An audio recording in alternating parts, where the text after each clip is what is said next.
أعوذ بالله من الشيطان الرجيم بسم الله الرحمن الرحيم ثم الصلاة والسلام على أشرف المرسلين وعلى آله وصحبه الأجمعين رب اشرح لي صدري ويسر لي أمري واحلل عقدة من لساني يفقه قولي amma baada. Assalamu alaikum warahmatullahi wabarakatuh. Dada zangu katika iman,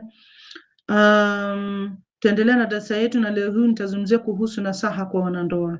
Anasema Allah subhanahu wa ta'ala katika Quran suratul Rum aya 21, wa min ayatihi an khalaqa lakum min anfusikum azwajan litaskunu ilayha وجعل بينكم مودة ورحمة إن في ذلك لآيات لقوم يتفكرون. Na katika dalili za rehema yake ni kuwa kakuumbieni enyi wanaume wake wa jinsi yenu, mkae nao kwa uzuri na kituo, na amekujalieni baina yenu na wao mapenzi na kuoneana huruma. Hakika katika haya bila ya shaka zipo dalili kwa watu wanaoufikiria uumbaji wa Allah subhanahu wa ta'ala. Dada zangu katika imani, miongoni mwa nasaha kubwa zaidi kwa mwanamke katika ndoa, kwanza kabisa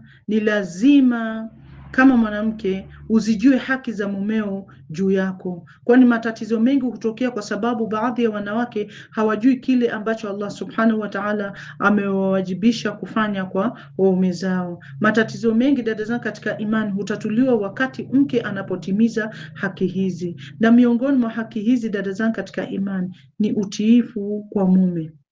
Utiifu kwa mume, dada zangu katika imani, umepewa kipaumbele kuliko utii kwa mtu mwingine yeyote, na umefanywa kuwa ni wajibu kwa mwanamke kutekeleza haki hii, mradi tu hauhusishi kutotii Allah subhanahu wa ta'ala. Imesimuliwa katika hadith kuwa Aisha radhiallahu anha alisema, nilimuuliza Mtume sallallahu alaihi wasallam, ewe Mtume wa Allah, ni nani mwenye haki kubwa juu ya mwanamke? Akasema Mtume sallallahu alaihi wasallam kumwambia Aisha radhiallahu anha, mumewe.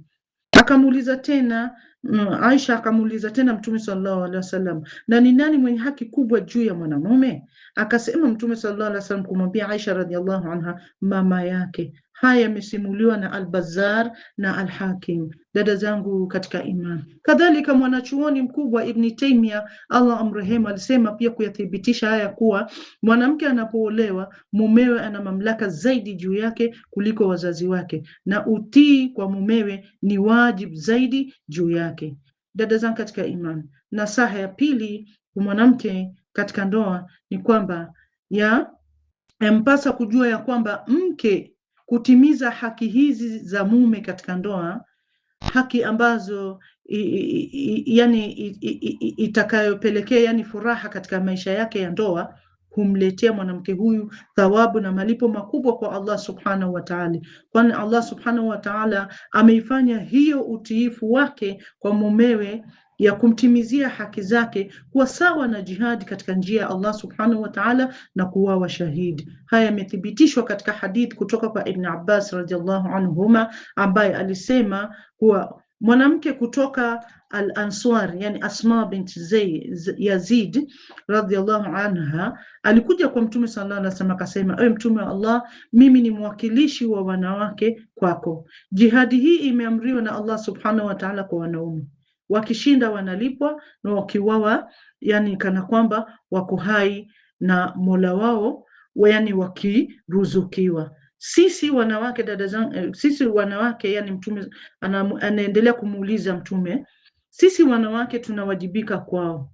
kwa hivyo tunapokea thawabu gani kwa hilo? Mtume sallallahu alaihi wasallam akamwambia Asma binti Zaid, mwambie kila mwanamke unayekutana naye kwamba utii wa mwanamke kwa mumewe na kutekeleza haki zake ni sawa na hayo yote uliyoyataja kuhusu jihad kwa wanaume, na wachache wenyu hufanya hivyo. Haya yamesimuliwa na Al-Bazzar na Al-Tabrani. Dada zangu katika imani, na Allah subhanahu wa ta'ala anapomfanya mumewe kuridhika naye huwa sababu kadhalika ya kuingizwa peponi. Dada zangu katika imani, hii ni kwa dalili ya hadith kutoka kwa Salama radhiallahu anha, ambaye alisema kuwa Mtume sallallahu alaihi wasallam alisema ayuha mraatan matat wa zawjuha anha radhin dakhalat aljanna, yani mwanamke yeyote atakayekufa huku mumewe akiwa radhi naye ataingia peponi. Haya yamepokewa na At-Tirmidhi na Ibn Majah na Al-Hakim. Dada zangu katika imani, nasaha ya tatu kwa mwanamke katika ndoa ni kuwa mume yani anapokuwa na hasira, usijibu kwa hasira kama yake, kwani hilo litazidisha hali hiyo na kufungua mlango kwa sheitani kati yenu. Badala yake tunashauriwa kukaa kimya anapokuwa na hasira, pasina kumtukana au kuwa na hasira zaidi yake au hata kumjibu, na katika hali hiyo hutulia akiomba msamaha mume yule na hata kulia. Hapo unaweza kama mwanamke kumshauri, kumwelewesha na kujadili mambo naye katika mazingira tulivu yaliyojaa upendo na heshima. Haya dada zangu katika imani, yanapatikana katika maneno ya sahaba Abu Darda radhiallahu anhu kwa mkewe al-Darda radhiallahu anha alipomwambia mkewe, ukikasirika nitakutuliza na mimi nikikasirika utanituliza, ikiwa sivyo tutatengana haraka. Haya yamesimuliwa na Ibn Asakir katika historia yake. Dada zangu katika imani, pia imekuja katika maneno ya Kharij al-Farari kwa binti yake Asma pale alipokuwa akimuozesha kwa mumewe, alimwambia, binti yangu, kuwa mtumwa wa mumeo na atakuwa mtumwa kwako. Usiwe karibu naye sana asije akachoka nawe, wala usiwe mbali naye sana usije ukawa mzigo kwake. Kuwa kama nilivyomwambia mama yako. Anaendelea kumnasihi binti yake, pokea msamaha wangu nawe utadumisha upendo wangu, wala usiseme mbele yangu ninapokuwa na hasira, kwa maana nimeona upendo na maumivu moyoni yanapokutana, upendo haudumu kwa muda mrefu kabla haujatoweka. Dada zangu katika imani, nasaha ya nne kwa mwanamke katika ndoa ni jaribu kuondoa sababu za ugomvi. Jaribu kuondoa sababu za ugomvi, jaribu kuondoa sababu za migogoro na kila kitu kinachosababisha ugomvi huo. Chochote unachokiona kinamkasirisha mumeo na kusababisha matatizo kati yenu, jaribu kukiepuka na kukiweka mbali. Nasaha ya tano, jifunze na uangalie muonekano wako. Jipende mwenyewe mbele yake kila wakati na umpe muda wako, kwani labda sababu ya kukuacha ni kutokana na kujishughulisha na mambo mengine au kupuuza kujipamba kwa ajili yake. Nasaha ya sita, usiwe ni mwenye kuomba talaka, kwa sababu talaka ni chukizo. Natambua ya kwamba mtu huamua kufanya hivyo wakati maisha ya ndoa yanapokuwa magumu na hakuna uwezekano wa kuendelea nayo. Mradi tu bado kuna matumaini ya kurekebisha mambo, nasaha yangu kwako na kwa nafsi yangu ni kwamba usifikirie kuhusu nini? Usifikirie kuhusu talaka. La saba ni kutafuta thawabu kutoka kwa Allah subhanahu wa ta'ala. Tambua ya kwamba ili kuhisi furaha ya ndoa ni lazima ufahamu kinachokusubiri katika maisha hayo ni thawabu na malipo kwa wema wako, kwa upole wako na mapenzi yako kwa mumeo. Imekuja katika hadith kutoka kwa sahaba Abu Dhar radhiallahu anhu kwamba Mtume sallallahu alaihi wasallam alisema katika nasaha yake kwa wanandoa, wa fi bid'i ahadakum sadaqa, qalu ya Rasulullah ayati ahadakum shahwatihi wa yakuna lahu ajr, qala araaitum law wada'aha fi haram akana alayhi wizr fakadhalika idha wada'aha fil halal kana lahu ajr, rawahu Muslim. Yani Mtume sallallahu alaihi wasallam alitoa nasaha kwa wanandoa alisema Mtume sallallahu alaihi wasallam kuwanasihi wanandoa, na katika tendo la ndoa akawambia, na katika tendo la ndoa la mmoja wenyu kuna sadaka. Wakasema, Mtume wa Allah, je, anapata thawabu mmoja wetu kwa kutekeleza tendo la ndoa? Akasema Mtume sallallahu alaihi wasallam kuwauliza wanandoa, je, kama angetekeleza tendo hilo nje ya ndoa hangepata dhambi? Vivyo hivyo akitekeleza tendo hilo kwa njia ya halali atalipwa malipo mema. Haya yamesimuliwa na Imam Muslim. Nasaha ya 8 kwa wanandoa, yani kutokubaliana. Kuna ile kutokubaliana. Kwa hivyo kutokubaliana kunaweza kutokea kati ya wanandoa na kusababisha sauti zilizoinuliwa na kupiga kelele. Yakitokea hayo, ukweli utapotea, yani katikati ya kelele, na katika hali hii hakuwezi kuwa na suluhisho la tatizo. Njia bora ya kujiepusha na hali hii ni kwanza kabisa, ni lazima, yani kama mwanandoa, kama mwanamke, ukubali tofauti hizi kama jambo la kawaida lisiloepukika, na jaribu kulishughulikia kwa majadiliano ya utulivu na mazungumzo yenye hekima, yenye kujenga, si yenye kubomoa. Kwa kila maradhi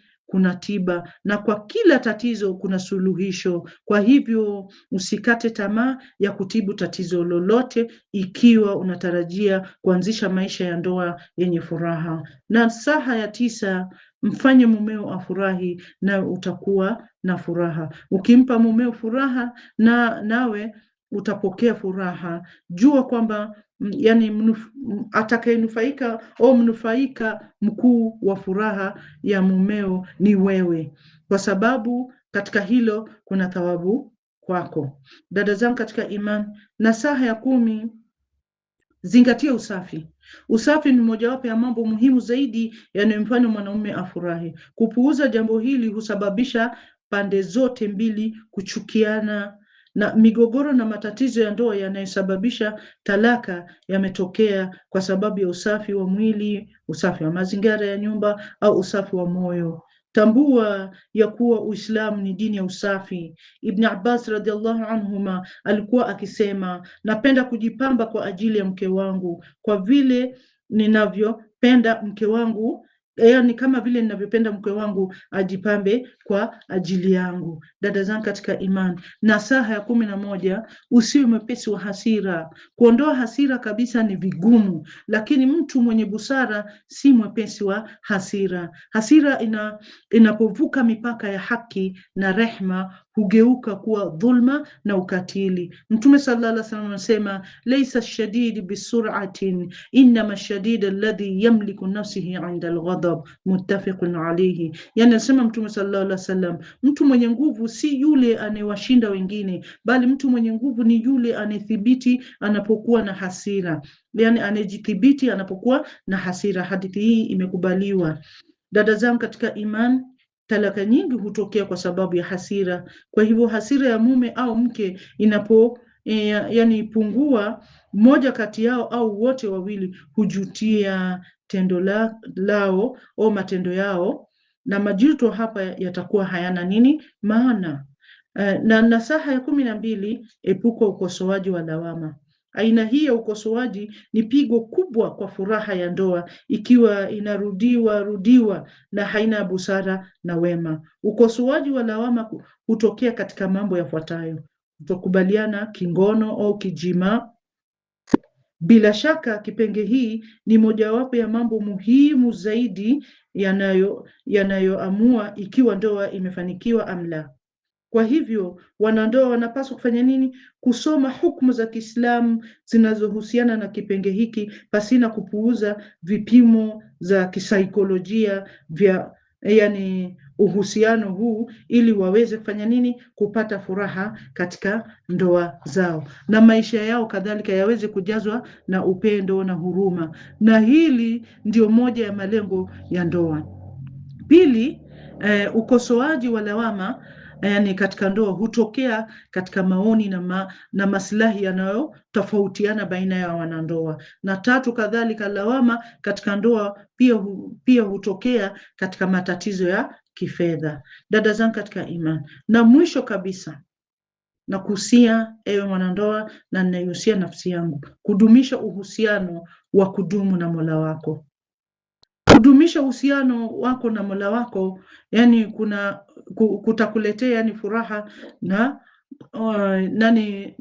kukata uhusiano wako na Allah subhanahu wa ta'ala kutakuletea mateso. Anasema Allah subhanahu wa ta'ala katika Quran, Suratul Ra'd aya 28, baada audhu billahi minash shaitani rajim, alladhina amanu wa tatma'innu qulubukum bidhikrillah ala bidhikrillahi tatma'innul qulub, wale wanaoamini zikatua nyoyo zao kwa kumkumbuka Allah subhanahu wa ta'ala. Hakika kwa kumkumbuka Allah subhanahu wa ta'ala ndio nyoyo hutua. Na akasema tena Allah subhanahu wa ta'ala katika Quran, Suratu Taha aya ya 128, waman a'rada an dhikri fa inna lahu ma'ishatan dhanka wanahshuruhu yawma alqiyamati a'ma, na yeyote atakayeacha kunikumbuka hakika atakuwa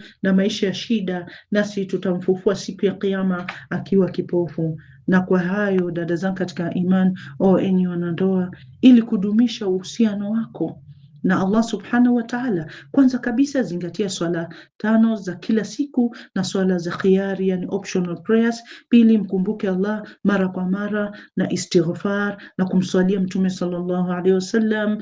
3, ni fanya adhkar kwa wingi. 4, fanya vitendo vya wajibu kwa wingi na kujiepusha na vile vilivyoharamishwa na Allah subhanahu wa ta'ala. 5, shirikiana na wale wanaokukumbusha kuhusu Allah subhanahu wa ta'ala. Na 6, iweke nyumba yako katika mandhar ya Kiislam. Na 7, hudhuria mikusanyiko pale panapotajwa Allah subhanahu wa ta'ala. Na muomba Allah subhanahu wa ta'ala atupe furaha sote katika dunia na akhira, na waume zetu wawe radhi na sisi duniani na akhira. Shukran jazila wa barakallahu fikum.